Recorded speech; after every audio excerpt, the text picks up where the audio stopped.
Qual é a solução para a alma? Qual é a solução principal para a alma do homem? É Cristo. A única solução para a alma é Cristo Jesus. Daí, começando em Lamentações, capítulo 3, versículo 22, lá fala sobre a misericórdia do Senhor. Então, a solução da alma, de toda a alma vivente, ser humano, que raciocina, que pensa, é Jesus. Às vezes as pessoas procuram tanta solução, em tantas coisas, quer arrumar uma solução. O homem, se ele não acha solução numa coisa, ele procura outra. Se ele não acha solução numa igreja, uma solução para o gosto dele, o que ele faz? Ele procura outra. Se ele não acha a solução, não gosta de um trabalho, ele procura outro. Se ele não gosta da mulher, ele procura outra. O ser humano faz tudo errado longe de Deus, por não ter Deus no coração, não temente a Deus. Aqui no versículo 22 de Lamentações de Jeremias, diz assim: as misericórdias do Senhor são a causa de não sermos consumidos, porque as suas misericórdias não têm fim. Quando Deus ama mesmo. Deus não é porque Deus tem amor, Deus é amor. Deus é misericordioso. O homem tem uma misericórdia, depois um pouco de tempo, depois ele não tem mais. Ele esquece. Então, por isso que a salvação do cristão verdadeiro não se perde. A salvação não se perde porque ela é eterna, por causa da misericórdia do Senhor. A misericórdia, ela tem começo. A salvação, ela tem início. Ela tem começo, mas não tem fim, porque ela é eterna. A salvação é eterna. A salvação não é provisória. Nós, às vezes, começa a fazer as coisas tudo pela metade, e Deus não faz pela metade. O homem faz as coisas pela metade. Mas Deus, ele faz completo. Agora, a bondade de Deus é infinita. Por isso que Deus é amor. Porque Deus é eterno e sempre foi eterno. Deus é fiel, Deus é divino. A palavra misericórdia está no plural, não é no singular. Ela é usada aqui para relembrar nas riquezas do amor divino e eterno de Deus. O amor eterno de Deus. A dedicação de Deus para com o seu povo, para com a aliança, está sempre ligada à sua compaixão. Todas as coisas, falando das promessas de Deus, está ligado à sua compaixão, à sua misericórdia. Deus, ele tem pena. Deus, ele teve dó do homem, e o homem não reconhece isso.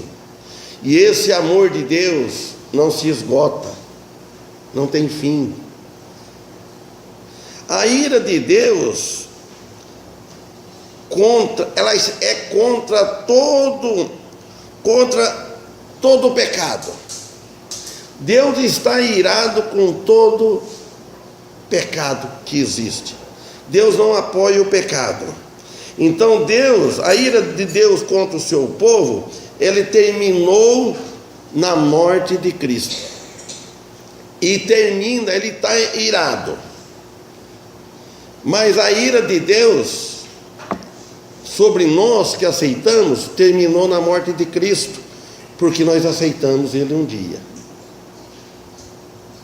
Se nós não tivesse aceitado, então a ira dele ainda estava sobre a mão dele. Estava debaixo do julgamento divino, da condenação eterna. Então, por isso, porque ele teve compaixão dos homens, ele enviou o Filho dele, para que ele chegasse ao ponto de enviar o seu Filho. Esse foi o amor de Deus, que chegou ao ponto de dar o Filho dele. O amor de Deus é tão imenso, que ele chegou ao ponto de oferecer o Filho dele para morrer numa cruz. E a humanidade não enxerga isso. A humanidade quer pagar com o seu amor. A humanidade quer amar a Deus, mas não confiando no amor eterno dele. Eles acham que por amar a Deus, por servir a Deus, por gostar de Deus, gostar das coisas espirituais, eles acham que tem um merecimento no céu. Todo que nós visitamos 3 esses dias, eles falavam do nosso amado irmão Félix, que ele merece. Depois nós explicavam para ele. Ele merece. Que se ele não salvar, ninguém mais nesta vida salva. E não é assim.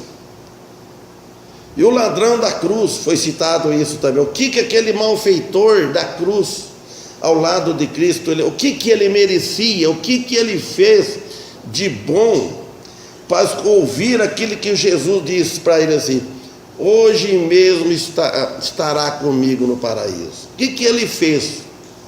O que Jesus viu naquele homem?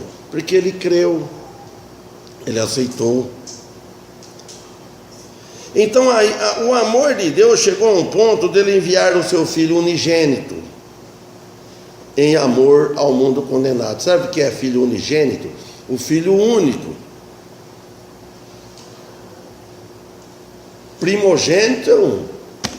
Que nem o irmão Paulo Macas pode dizer, o Mateus, ele é o primogênito, ele só tem ele. Não, ele é o único, o unigênito, ele é o único. Agora, na minha família, eu sou o primogênito, sou mais velho, tem outros, veio depois de mim.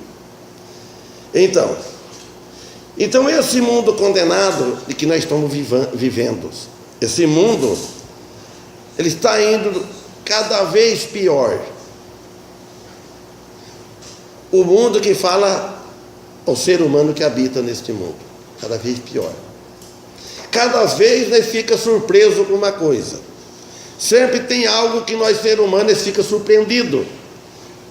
Mas não devemos estranhar que cada vez vai acontecendo. Quando nós olhamos para a televisão, aí fica vê algo que não dá para acreditar. Em que ponto que o ser humano chega, que o homem chega. Pai matando filho, estrupa, e depois matam. Você imaginar, estrupa uma mulher, uma moça, e depois não está bom, matam. Quando que no nosso tempo nós víamos uma coisa dessa? Quando? Aquele tempo que nós vivíamos, no tempo que eu era adolescente, esses dias, visitando o cunhado irmão Daniel, Reni e a Maria Antônia, conversamos muito, pegando tudo daquele tempo, quando acontecia algo era uma surpreendido muita coisa, era uma surpresa muito, porque não tinha. E hoje nada é novidade. Jesus morreu. Por que ele morreu na cruz? Em lugar da humanidade. Não era que a humanidade ia toda morrer na cruz. Jesus lá na cruz, ele sofreu equivalente ao inferno, porque ele tirou o pecado da humanidade tudo e carregou tudo sobre ele na cruz. Vocês imaginam só que o nosso Senhor Salvador Jesus, porque se Jesus não fizesse isso, então não é que nós íamos morrer na cruz, nós já ia direto, já estava indo. O que o homem precisa fazer para ir para o inferno? Basta nascer e viver, cumprir com todas as suas obrigações, como uma educação como um homem, direito de caráter. Se ele é educado, ele respeita, é o dever de nós respeitarmos, é o dever de pagar as contas certas, a dívida, não dever nada para ninguém. Só tem uma coisa que Deus diz, que Paulo diz: a ninguém levais coisa alguma, a não ser o amor. O amor você nunca paga. O amor não tem fim. Se você ama. Você vê que Paulo ensinou que não irriteis os vossos filhos. Você não pode fazer irritar o filho, amar não irrita ele, que o amor não irrita, fala. Lá em 1 Coríntios 13, o amor não irrita. Ninguém fica irritado com o amor. Jamais uma mulher fica irritada com o marido quando ele está amando ela. Ele ama ela, nunca ela vai irritar. Ela irrita se ele desprezar ela. Ela se irrita se você ofender ela. E nem o marido irrita com o amor. Nunca. Amor é uma coisa que não tem explicação. E agora, e o amor de Deus? Nós amamos, mas nós não damos a vida. Uma vez, a mãe pode dar a vida pelo filho morrer. Pelo filho. Olha, irmãos, por isso que diz, ele, para não sermos consumidos, porque a sua misericórdia não tem fim. Ele morreu na cruz, então nós não somos consumidos. Nós não somos consumidos porque a compaixão de Deus não tem fim, não se esgota. Ela nos faz brotar água viva, que jorra para a vida eterna, que é a salvação da nossa alma, que está no Evangelho de João, capítulo 4, versículo 4. Olha, 14, João 4, 14.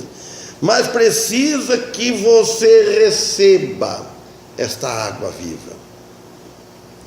Precisa que receba essa água, porque é a misericórdia de Deus. Não tem fim. Ela reconhece, essa pessoa reconhece e arrepende dos seus pecados, aí as suas culpas terá o seu fim. Naquele momento que arrependeu dos pecados, a culpa teve fim. Você não é mais culpado no julgamento do grande trono branco. Você não está mais debaixo da condenação que o apóstolo Paulo disse em Romanos capítulo 8. Paulo disse, portanto agora, presta bem atenção, portanto agora. Quando ele falou esse agora, porque antes não. Portanto agora, que aceitou, nenhuma condenação há para os que estão em Cristo Jesus, que não anda segundo a carne, mas segundo o Espírito. Se ele dizer que não há condenação, mas ele andar segundo a carne, viver segundo a carne, então há condenação ainda, porque ele está mentindo. A fé dele não é genuína. Então, Porque ela teve fim lá na cruz do Calvário, quando Jesus disse assim: está consumado. Quando ele falou para assim para o Pai, olhou, está consumado. A salvação está paga, bem paga. Derramou sangue vivo, sofreu muito e derramou sangue, o sangue inocente, o sangue imaculado, para amor da humanidade. E no capítulo 4, versículo 22, indo um pouco para frente, ele fala assim: o castigo da tua maldade está consumado na cruz, mas só é válido se a pessoa aceitar. O castigo da tua maldade está consumado, ó filha de Sião. Ele nunca mais te levará para o cativeiro, se crer nele. Ele visitará a tua maldade, ó filha de Edom, descobrirá os teus pecados. Misericórdia do Senhor, castigo da tua maldade está consumado. Em quem? Em Cristo. Nós podemos falar com a maior certeza, ser franco quando nós vamos falar sobre a salvação. Marca essas passagens na sua Bíblia, marca ela na mente. O castigo da tua maldade está consumado. Tudo o castigo que estava em cima de nós, estava em nós, consumado em Cristo Jesus. Ou seja, toda a culpa terá fim, por causa da misericórdia e compaixão de nosso Deus em seu Filho. Viu, irmãos? Nós não estamos aqui perdendo tempo. Nós estamos aqui nesta vida de passagens. Nunca devemos esquecer disso. Todo ser humano, todos viventes sobre a terra, está de passagem. Tudo vai morrer, vai acabar. Então, a culpa de seu povo chegará ao fim.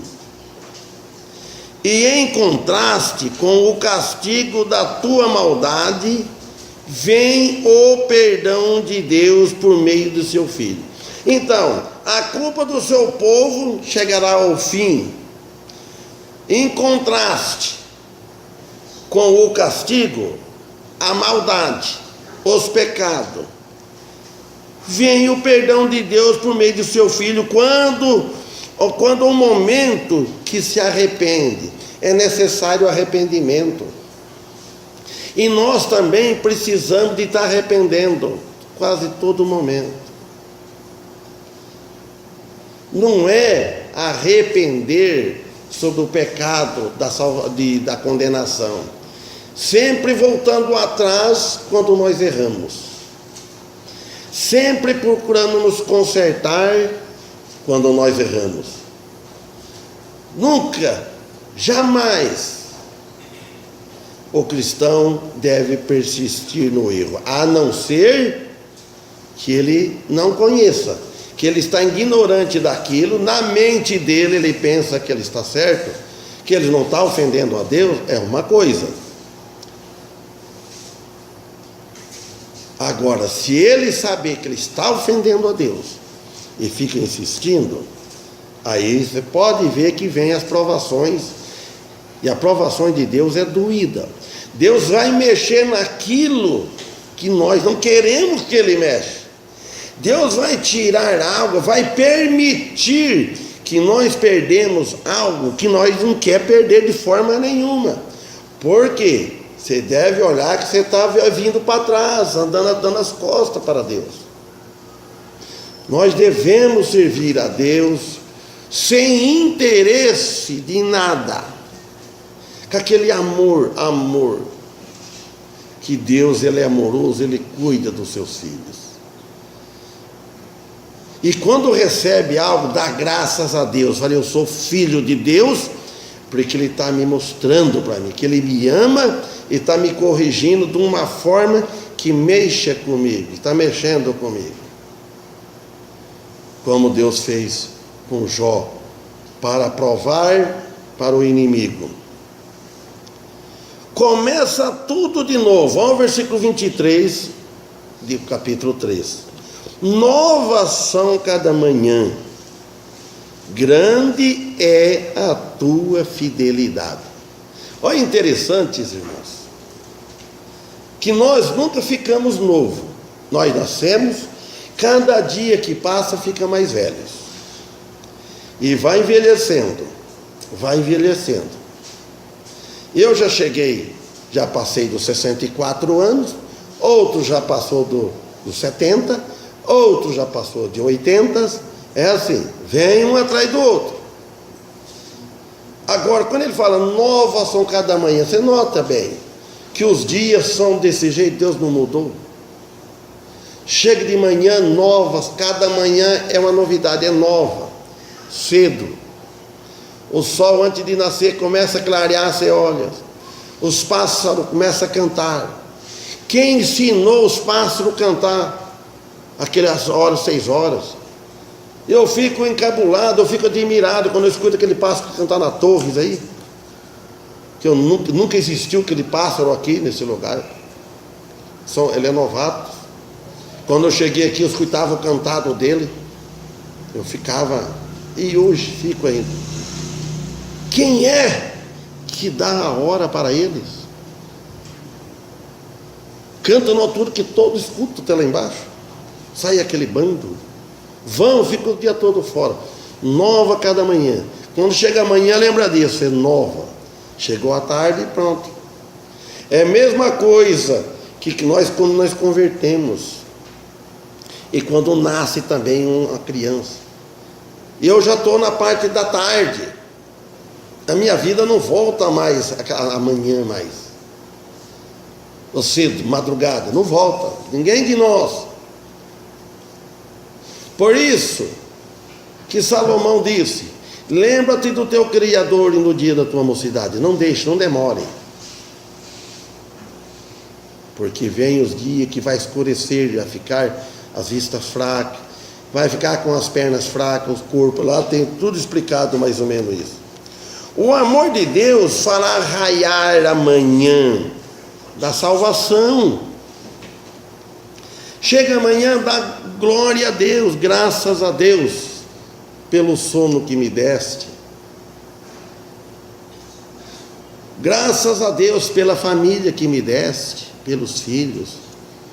Graças a Deus pela igreja. Oro tudo assim, irmãos. Graças a Deus pelos irmãos. Graças a Deus pelo visitante. Os irmãos que vão indo trabalhar agora, que Deus abençoa. Cada um no seu local de trabalho. Irmão, é coisa mais melhor que tem você não estar num lugar e saber que tem alguém lembrando de você orando. Porque no mundo ímpio não acontece isso. Jamais. Porque nunca aconteceu. Eu, quando não era cristão, eu nunca orei para ninguém. Só bom dia, boa tarde. Mesmo sendo daquela religião que tinha, nunca. Ninguém ia lembrar. E nós cristãos. Quando a Lázaro Helena falou para mim assim: Tião, o Ezequiel em todos os cultos lembra de você em oração da igreja. Imagina. Saber que tem alguém orando, e nós orando para as igrejas. Olha bem, porque o amor dele é ilimitado, sem fim. Vamos falar muito do amor de Deus e nunca esgota. Por um mundo cheio de maldade, amar um mundo desse cheio de maldade, merecedor do inferno, digno da geena, porque aconteceu isso lá no jardim do Éden. O homem dá mais crédito à mentira do que à verdade. Começou por Adão e Eva. Adão deu mais crédito na palavra de Satanás e continua hoje dando crédito na palavra de Satanás em não dar crédito à palavra de Deus. Não ouve a palavra de Deus entrar assim, ó. Ele fala, não faça, não faça. Como estivesse falando, você ouve na consciência, porque você tem esclarecimento na palavra dele. Vem, meu filho, vem mais perto de mim. Não faz que não a criar um filho à distância, distanciado dos pais. Jeremias 51, 45, página 879. Olha o que ele disse. Leia esse versículo, vê se vocês a lembram. Tinha um irmão no passado que falava isso, e falava o que, aonde que estava. Ele diz assim, ó: sai do meio dela, ó povo meu. Ele livrai cada um a sua alma do ardor da ira do Senhor.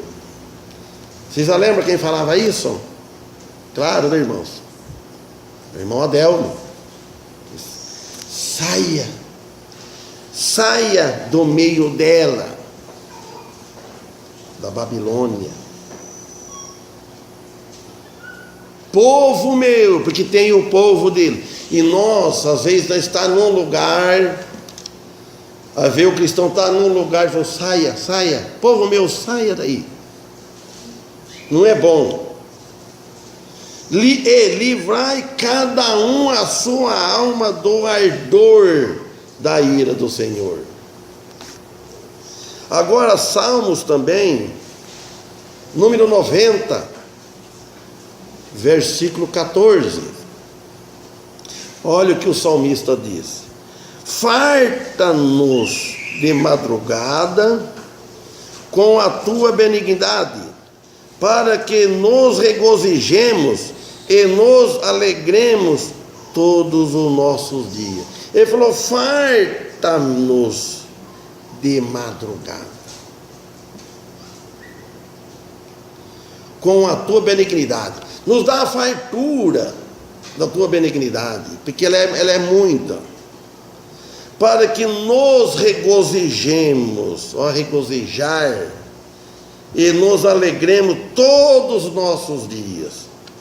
Olha, irmãos, não há outra satisfação como a benignidade de Deus. Não há nada melhor que se você saber, Deus está contente comigo, Ele me aceitou em teu filho. De você saber assim, eu tenho paz interior, eu não vou ser castigado no inferno.